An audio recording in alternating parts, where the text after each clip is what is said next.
भोपाल के छोला थाना क्षेत्र से एक सनसनीखेज मामला है, जहां घरेलू विवाद के चलते एक पति ने अपनी पत्नी की गला दबाकर हत्या कर दी। मृतका और आरोपी पति के बीच लंबे समय से आपसी मतभेद चल रहे थे। एसीपी अक्षय चौधरी ने बताया कि पत्नी अपने पति के गांव में नहीं रहना चाहती थी और भोपाल में ही बसने की जिद कर रही थी।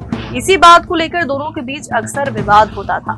घटना वाले दिन भी पति पत्नी के बीच कहासुनी हुई, जो देखते ही देखते हिंसक झगड़े में बदल गई। आरोप है कि इसी दौरान पति हेमराज ने पत्नी का गला दबा दिया, जिससे उसकी मौके पर ही मौत हो गई। ग्वालियर में सनसनीखेज घटना सामने आई, जहां स्कूटी से जा रही छात्रा को टक्कर मारकर गिरा दिया और उसके बाद आरोपी झाड़ियों में लेकर गए, जहां उसके साथ दुष्कर्म किया। वहीं पुलिस ने त्वरित कार्रवाई करते हुए एक आरोपी को गिरफ्तार कर लिया है। दरअसल घटना ग्वालियर की यूनिवर्सिटी थाना क्षेत्र की है, जहां एक छात्रा रोज की तरह स्कूटी से कोचिंग जा रही थी। इसी दौरान कलेक्ट्रेट के पीछे दो बाइक सवार युवकों ने छात्रा की स्कूटी को टक्कर मारकर गिरा दिया। इसके बाद न सिर्फ उसके साथ मारपीट की गई, बल्कि सुनसान क्षेत्र में ले जाकर एक आरोपी ने छात्रा से दुष्कर्म किया। आरोपियों के चंगुल से छुटी छात्रा जैसे तैसे अपने घर पहुंची, जहां उसने आपबीती बताई, जिसके बाद परिजन थाने लेकर पहुंचे, जहां उन्होंने शिकायत दर्ज करवाई। वही मामले की गंभीरता पर पुलिस ने त्वरित कार्रवाई कर एक आरोपी को गिरफ्तार कर लिया है, जबकि दूसरे की तलाश जारी है। पड़ा और थाना प्रभारी विश्वविद्यालय ने इस मामले में तत्परता दिखाते हुए युवती को विश्वविद्यालय भेजा और पूरा घटनाक्रम जानने का प्रयास किया। इसमें अभी एक युवक को हिरासत में लिया गया है, गिरफ्तार किया गया है। युवती के द्वारा बताया गया था कि एक युवक को वो जानती है, पूर्व से ही परिचित है और वर्ष 2023 में बहोड़ापुर थाने में इस युवती ने इस युवक पर एक 354 IPC और पोक्सो एक्ट के तहत FIR भी रजिस्टर कराई थी। प्रदेश की धार्मिक नगरी उज्जैन में आगामी सिंहस्थ 2028 को लेकर तैयारी जारी है। इसी क्रम में अब MPB ने सिंहस्थ के लिए अपनी तैयारियां शुरू कर दी है।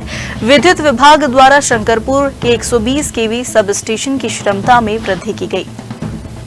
मुख्यमंत्री डॉक्टर मोहन यादव के निर्देश और प्रदेश के ऊर्जा मंत्री प्रद्युम्न सिंह तोमर के प्रयासों से राज्य सरकार की सर्वोच्च प्राथमिकताओं में शामिल सिंहस्थ 2028 के सफल आयोजन हेतु Madhya Pradesh power transmission company द्वारा किए जा रहे नोटिफाइड कार्यों में से पहला कार्य निर्धारित समय सीमा से पहले पूर्ण कर लिया।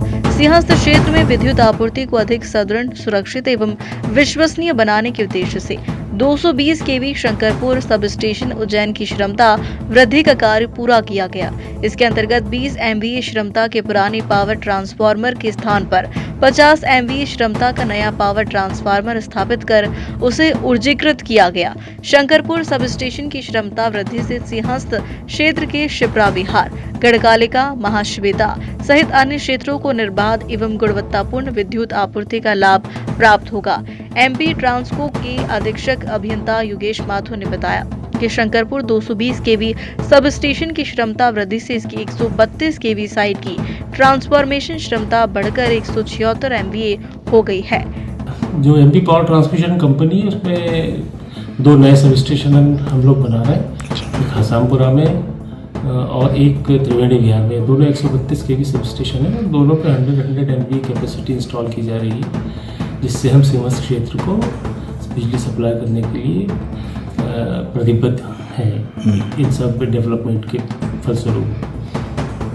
उसमें क्या था, पहले यहाँ पर एक 20 MVA ट्रांसफार्मर इंस्टॉल्ड था, लेकिन सिंहस्थ के लोडिंग को देखते हुए प्रपोज किया गया था कि जो 20 MVA ट्रांसफार्मर है, इसकी कैपेसिटी एनहेंसमेंट की जाए और इसको 50 MVA से रिप्लेस किया जाए। गणतंत्र दिवस पर राजधानी और जिला मुख्यालयों में होने वाले कार्यक्रमों को लेकर राज्य शासन ने मुख्य अतिथि तय कर दिए हैं। राज्यपाल मंगूभाई पटेल भोपाल के लाल परेड में गणतंत्र दिवस समारोह के मुख्य अतिथि होंगे। मुख्यमंत्री डॉक्टर मोहन यादव उज्जैन में तिरंगे की सलामी लेंगे।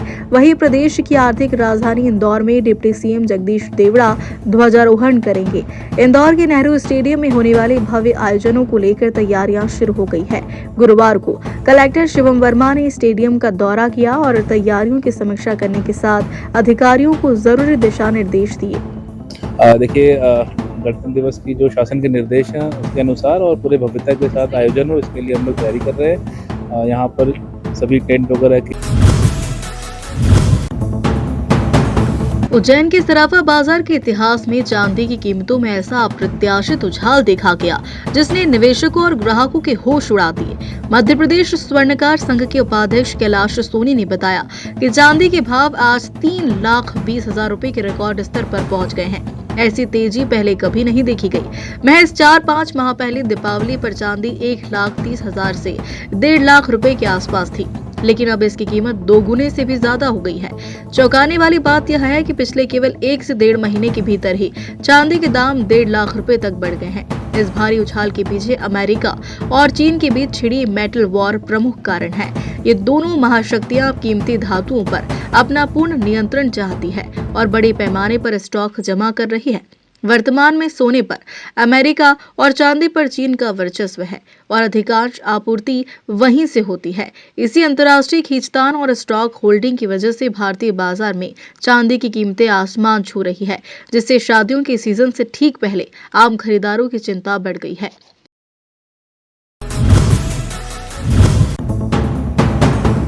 बुरहानपुर के नेपानगर बहुचर्चित नागरिक बैंक घोटाले का बवाल एक बार फिर उजागर हुआ। जी हां, नेपानगर में आज नेपा मिल गेस्ट हाउस में बहुचर्चित नागरिक बैंक घोटाले के पीड़ितों ने नेपानगर विधायक मौजूदादों से जमाकर्ताओं के पैसे वापस दिलाने की गुहार लगाई। यहां बता दें 3 साल पहले नागरिक बैंक के कर्मचारियों ने आपसी मिलीभगत से 8 करोड़ 85 लाख रुपए के गबन को दिया था अंजाम। पूरे मामले में पुलिस ने 16 नामजद आरोपियों के खिलाफ धोखाधड़ी से अन्य धाराओं में प्रकरण दर्ज किया है। सभी आरोपियों की गिरफ्तारी के बाद अब तक गबन की राशि नहीं वसूल हो सकी है, जिसके चलते जमाकर्ता अपने ही पैसे पाने के लिए दर दर की ठोकरें खाने को मजबूर है। नेपानगर से धनराज पाटिल की रिपोर्ट। सर अभी अपने पास आमदनी का स्रोत सिर्फ नेपा मिल से मिलने वाला कटौतरा चेक है, तो हमारे पास सर जितना पैसा आता है उतना हम सभी में बराबर बांटने का प्रयास करते हैं सर। तो अभी हर 2 माह में मैं जितना हो सकता है वो मैं सभी को एक इक्वली डिस्ट्रीब्यूट करती हूँ सर। हमारे लिए तो हर कोई एक बराबर है सभी में।